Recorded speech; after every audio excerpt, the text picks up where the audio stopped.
The desert encounter Marcus. Thornfield wiped the sweat from his weathered brow as he adjusted his wide-brimmed hat against the relentless Arizona sun. The veteran park ranger had spent 15 years patrolling these remote desert trails, but today felt different, somehow heavier, as if the very air carried an electric tension that made his skin crawl. His radio crackled with static. As he checked in with headquarters, "Base, this is Ranger 7. All clear on the northern perimeter.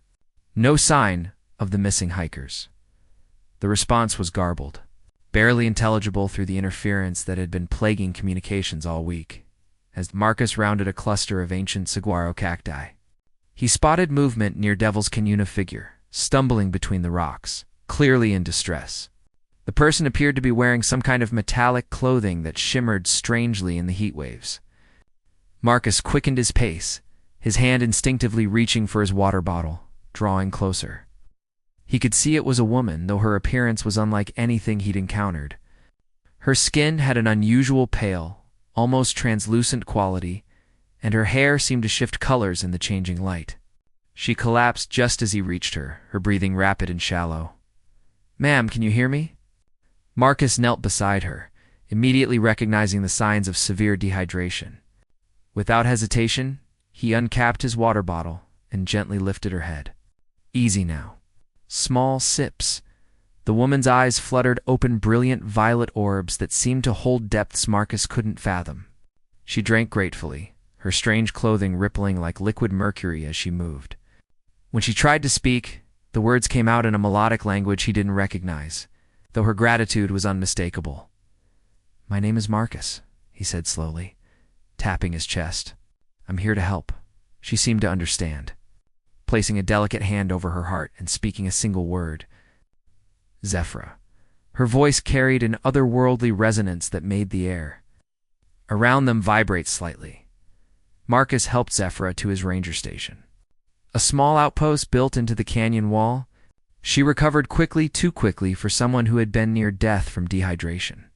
By evening, she was standing, her movements fluid and graceful, examining his equipment with curious intelligence.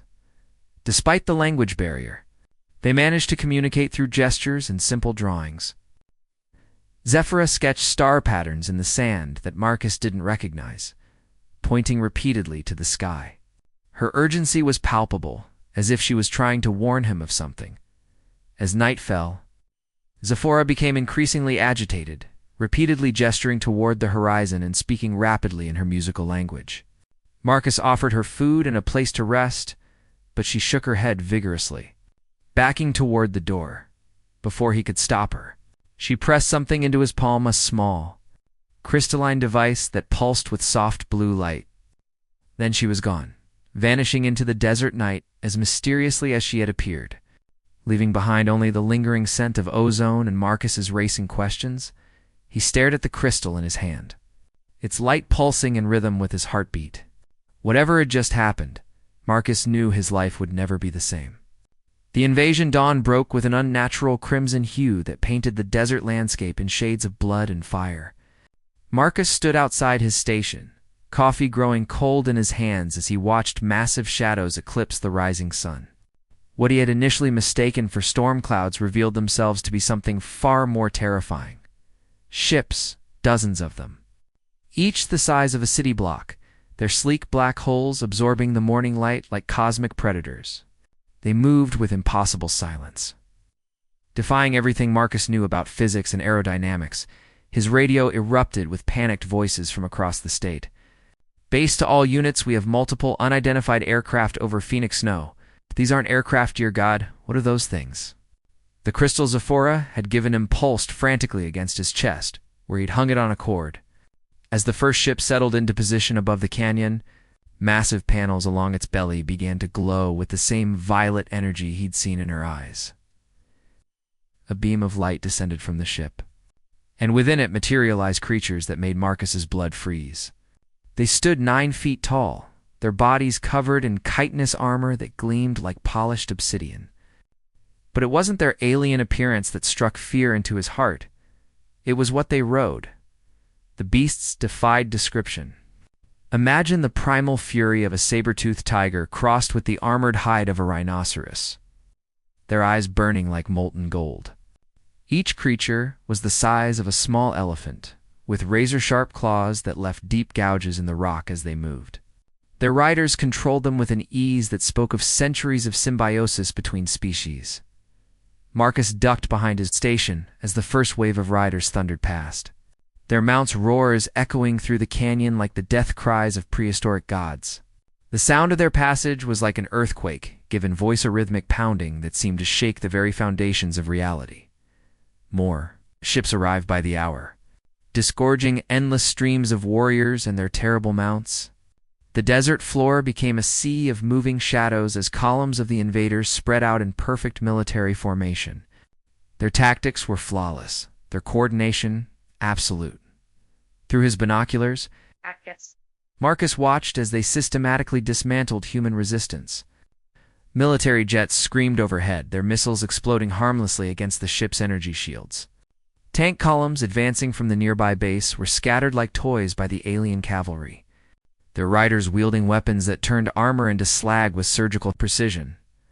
The crystal around Marcus's neck grew hot against his skin, its pulsing becoming more urgent as the day wore on. Whatever message Zephyra had tried to convey, it seemed to be coming true with horrifying clarity.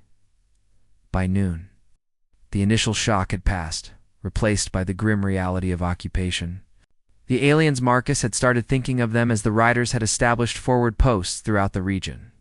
Their beasts prowled the perimeter, while the warriors themselves seemed to be searching for something, or someone, as if responding to his thoughts. A small group of riders broke away from the main force, heading directly toward his location. Marcus's hand went to the crystal, and for a moment, he could swear he heard Zephyra's voice whispering urgently in his mind. They were coming for him. And somehow he was the key to whatever happened next. The hunt begins. Marcus had exactly 30 seconds before the riders reached his position. The crystal around his neck burned against his skin like molten metal, and in that searing heat, he suddenly understood what Zephyra had been trying to tell him. He wasn't just a witness to this invasion, he was part of it. The ranger station offered little protection against beings who could tear through military armor. So Marcus did the only thing that made sense. He ran. Years of hiking these treacherous canyon paths gave him an advantage, but the thunderous roar of approaching beasts reminded him that his head start was measured in heartbeats. Behind him, the station exploded in a shower of debris as the lead creatures smashed through the walls like they were made of paper. The rider atop the beast raised a weapon that hummed with lethal energy, its targeting system painting Marcus with a crimson beam that danced across his back. The crystal pulsed once, violently, and something extraordinary happened. Marcus felt his body move with inhuman speed, diving behind a boulder just as the energy blast turned the ground where he'd been standing into a pool of molten rock. The heat seared his face, but he was alive. More blasts followed, each one missing by inches, as Marcus found himself moving with reflexes he'd never possessed. The crystal wasn't just warning him, it was enhancing him, lending him abilities that leveled the playing field against his pursuers. He scrambled up a narrow cliff face that would have challenged an experienced rock climber, his enhanced muscles making the ascent effortless. The riders below roared in frustration, their mounts unable to follow the vertical path. But Marcus knew it was only a temporary reprieve. From his elevated position, he could see the full scope of the invasion. Smoke rose from distant cities, while formations of alien ships moved across the sky like storm clouds. But there was something else. Other ships, smaller and sleeker, engaged in aerial combat with the riders' vessels. Hope flared in Marcus's chest. The riders weren't unopposed. The crystal grew warm again. Suddenly Marcus could see energy signatures invisible to normal human vision. The rider ships pulsed with harsh red light, but the defending vessels glowed with the same blue-white radiance as his crystal. Zephyra's people were fighting back. A shadow passed overhead, and Marcus looked up to see one of the blue-white ships descending toward his position. Its hull was damaged, trailing streams of energy that looked like liquid starlight. As it settled onto a ledge above him, a familiar figure emerged from what appeared to be solid metal. Zephora looked different now, longer the helpless stranger he'd found dying in the desert.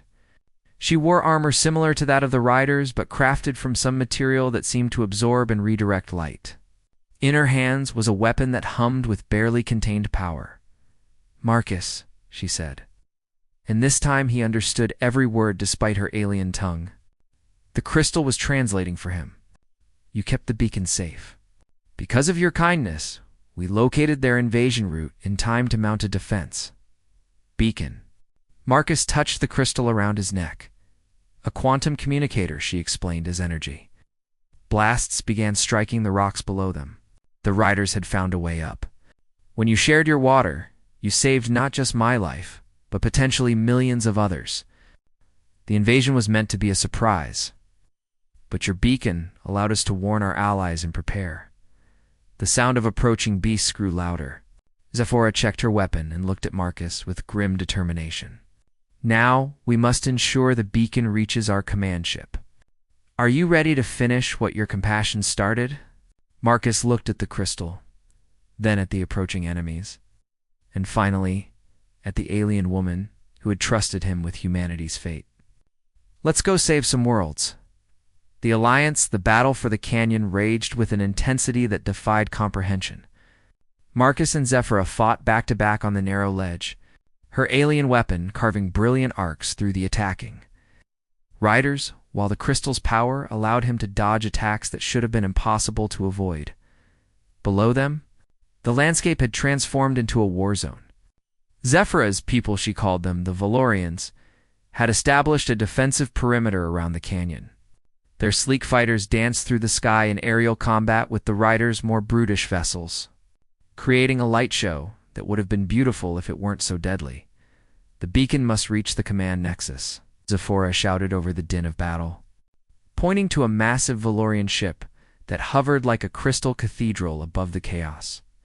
"Only there can we coordinate the full defensive network." Marcus watched as wave after wave of riders poured from their transport ships, their terrible mounts shaking the earth with each charge. "How many of them are there?"